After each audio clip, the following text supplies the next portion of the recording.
I introduced you, I'm gonna say this is a friend of mine. That means you're a connected guy. Now, if I said instead, this is a friend of ours, that would mean you a main guy. A capiche? Yo, what's up? My dude, How you how are doing? you? I'm good. All right, I'm all right. Are you at the Just home gym getting a workout in? right now, I was just moving that bag out of my way. Oh, I'm okay. just at home, battling with my kids, trying to get them to do chores, Yep, dad stuff. fun stuff like that. First off, congratulations on your boy Jamal won a belt and signed a contract. Yeah, he signed with a pro, you know, uh, organization or a management company, right, to help him, kind of proceed in his career to the next level. So you having been through all this, what does that mean? Like you're a fighter, you've stepped up from amateur, and now a management team wants to sign you to pro. Like how does that work out? What happens then? Well, we're affiliated with the management company, Mm-hmm. so when guys get to a certain level, we will turn them over to this company that we're affiliated with a little bit, or they sign with a bigger company or a different, management company. I don't know. Things are a lot different now than when I turned pro. That's You know fair. what I mean? It's Yeah. been 20 years. So um, he's one of the hottest prospects in the country as an amateur, I feel like. So he had companies reaching out to him from all over the place, I believe, trying to contact him. But yeah, it's kind of a new process, you know what I mean, for a lot of us, with this next generation of guys turning pro, and there being so many eyes on the sport, and Yeah, and fair. everybody out looking for the next, the next Conor McGregor or the next Khabib. Yeah. It's a lot more cutthroat too. There's a lot of bad people out there trying to make a dollar off everybody too. So you gotta try to look out for yourself and the young guys around you as well. That's a benefit for him to have guys like you as a mentor and in his corner who have been through that and seen all that. So to have you there and the other guys in your gym, people like that around, that's just more added benefit to these guys. For sure. And I'm just on the coaching side, so I have a different view than like a manager might Fair. have as far as bringing a fight to the table. You know, um, we try to stay in good communication with those management companies who manage our fighters. That way, we're all on the same page. Like, hey, coach, do you think this is a good fight for so and so? Yes or no, or this is why, or what, you know what I mean? So Yeah, it's yeah, totally. a group So effort. staying on this same category of these events, another congratulations is Northwest Fight Promotions just put on another successful event. What was it? Cage Warriors Northwest, right? Yeah, yeah, Yeah. uh-huh. And you were So, there. Were you on the mic calling fights and stuff for them? so we didn't do commentating. That was our second show, so we're trying to get all our logistics in order with some of the more basic stuff, and then production and commentating will hopefully be coming soon. Something Nice. that we need to, add to the rest of it is, what I mean. There's a lot to go into production and filming and commentating. It takes some, takes some time and some work to get all that stuff in order, as well as the rest of And of you want to have the foundation built before you start adding that type of stuff in. Yes, yeah. So we're doing pretty good, and there's also financial cost to add into all that stuff, Yeah. audio and video and things like that. So, we're second show. We're doing good. We're still rocking, and we're looking forward to April 13th. I think is going to be our next show, if I'm correct. How was the event itself? People turn out? Yeah, we had a good turnout. We had a lot of support from the locals, a lot of local companies getting involved, and good local crowd. We didn't have as many local fighters as I wanted. It's originally the plan is to showcase as many local fighters as possible. Fair. Um, and we're in Vancouver, so I'd like to have more guys from Vancouver. I think we only had one or two kids from Vancouver, and a lot of them were from Portland. We flew in a bunch of guys from California. There was a team from Seattle, a team from Vegas, which is cool to bring those other guys in, but I want to bring them in to fight the locals. You know what I mean? So it's like good guy versus bad guy, or Yeah. out of towner versus in towners. A Home fun dynamic. home cage advantage versus Yeah, it's a fun dynamic. But I remember being that bad guy or whatever, the out of town guy, and getting booed by the crowd. And that's motivating too. And you learn a lot from that as a young fighter. So for those guys coming in, should be that good experience and that learning experience. I remember going in and shutting hometown crowds up, and there's no better feeling than that. You know what I'm saying? Yeah. That's a good feeling. So this episode will come out next week, which means Friday, the 20th, you're doing a big thing. Tell me about Fight for Lahaina. Yeah, so I'm flying out to Oahu, and we're gonna get together with the UFC Mililani gym out there, and do a big seminar, try to raise some money for Lahaina and the people suffering over there in Maui from all the tragedies. We're gonna give back a huge portion of the money from that event.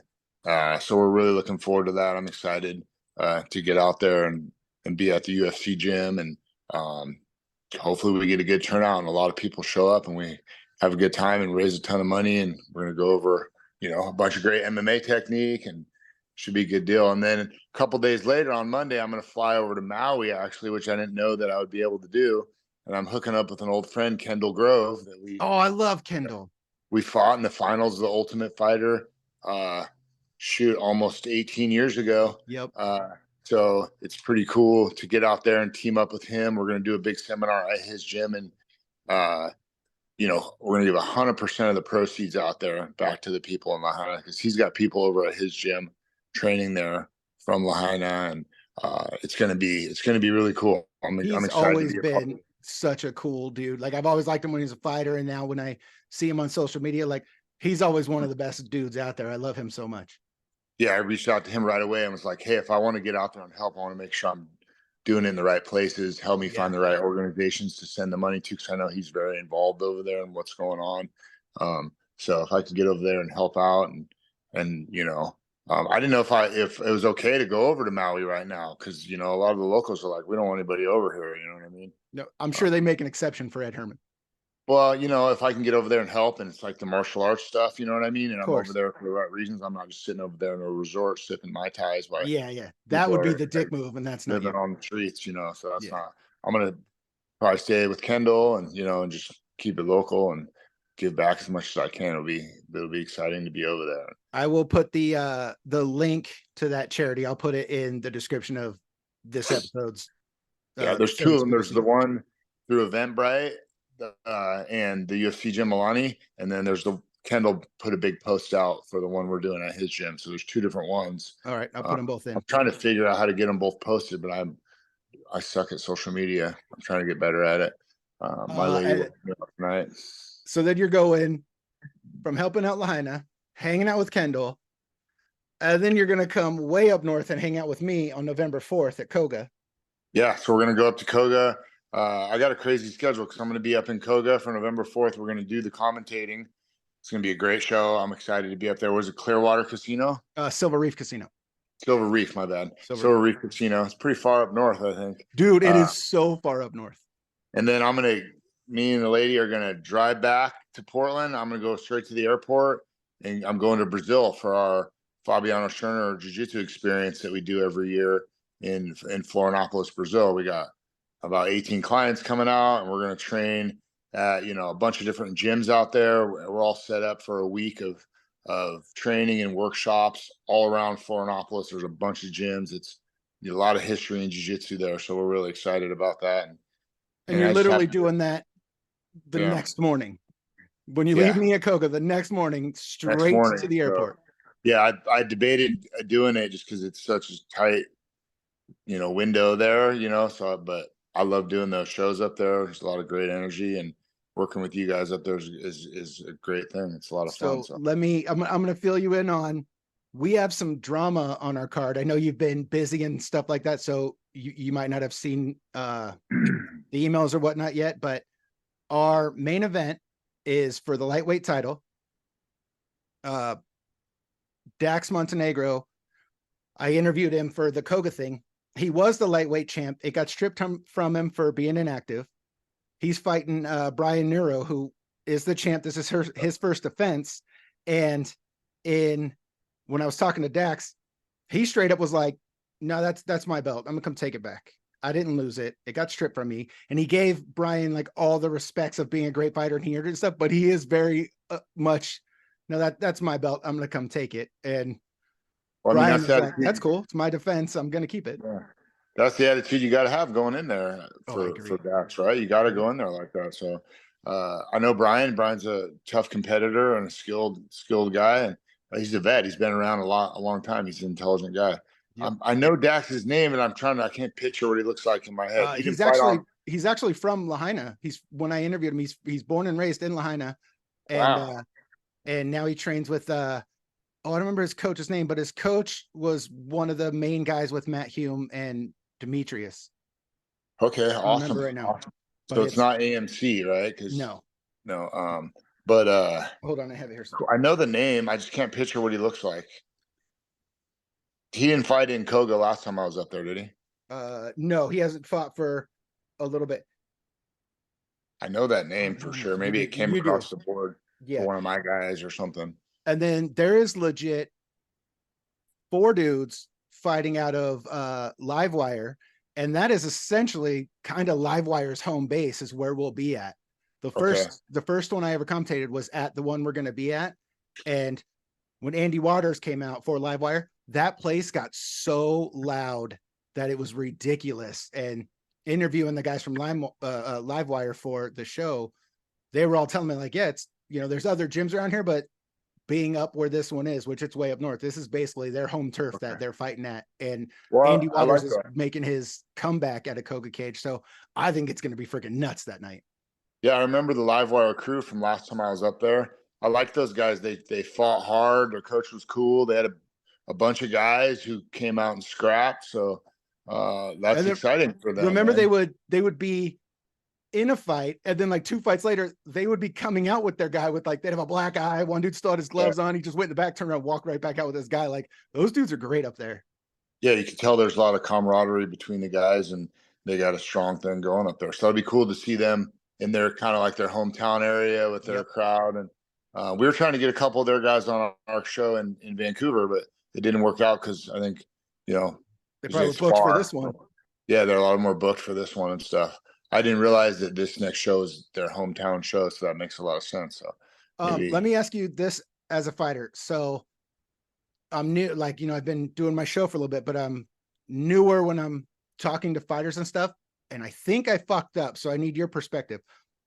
One of the dudes I interviewed, his name's Caleb Wheeler. This is his first fight. And when I was interviewing him, I didn't know that they didn't know what bout order they were fighting in. And so I had said to him, he's the first fight on the card. I was trying to ask, like, is that added pressure? Is this all that? But then I could tell him, look in his face, he didn't know that. And so I apologized to him, and he was like, nah, man, it's cool. Blah, blah. And then when we were done, I sent him a text and apologized again, said it was a dick move, hope it didn't mess with his head. And he sent me a text back that was like, no, man, that's great news. Like, now I'm going to come out there and open the show, and the level I set, everyone's going to have to come up to. Like, don't worry about it, which that's the mentality you want, definitely. But as a fighter, did I mess up telling him he's coming out first? No, I mean, was that the last show or is that the upcoming show? This next one we're doing. Yeah, no, he for one, those things change. They change the order of the bout sometimes. Right. For 2, you got to be ready for that. And that's just part of it. When you're like, especially first fight, sometimes you're the first fight on the show. If he didn't know it then, he would have found it out eventually anyway. Okay. You got all the way till November to be nervous about it. So okay. So I didn't fuck up saying that? No. Okay. I just felt bad. Like, I didn't want it to be in his head or anything like that. Like, I felt really bad. And I knew I could ask you and you could tell me. Yeah, I don't think so. If you were the one to break it to him that he had an opponent change or something, it might be kind of more, you know what I mean? Yeah, that's fair. Yeah. And that would be more like, what the hell? Why didn't my coach tell me that? But yeah, you know how that goes. Sometimes the lineups change anyway. So what is this badass truck behind you? Be careful doing that because, you might be wrong. Yeah, completely. And I didn't, at the it came out, it was bad. But show me this truck. My little C10 short body. That's filthy. Yeah, got the 24s on there. Nice. Yeah. If I ever make it down there, you gonna drive me around in that? And then I got my old boat here too, my old Malibu skier. They're both 80s, 88 Malibu and an 87 Chevy. Because the 80s and 90s, that's when quality stuff was made. Yeah, like me. You gonna drive me around that truck if I come down? Sure, bro. We'll take a cruise as long as Hell it's yeah. not freaking pitching too hard. Fair. All right, dude, go do dad stuff, and I will see you on November 4th. All right, brother. Good chat. All right, sir. Thank you. Once again, the show is presented by Combat Games MMA.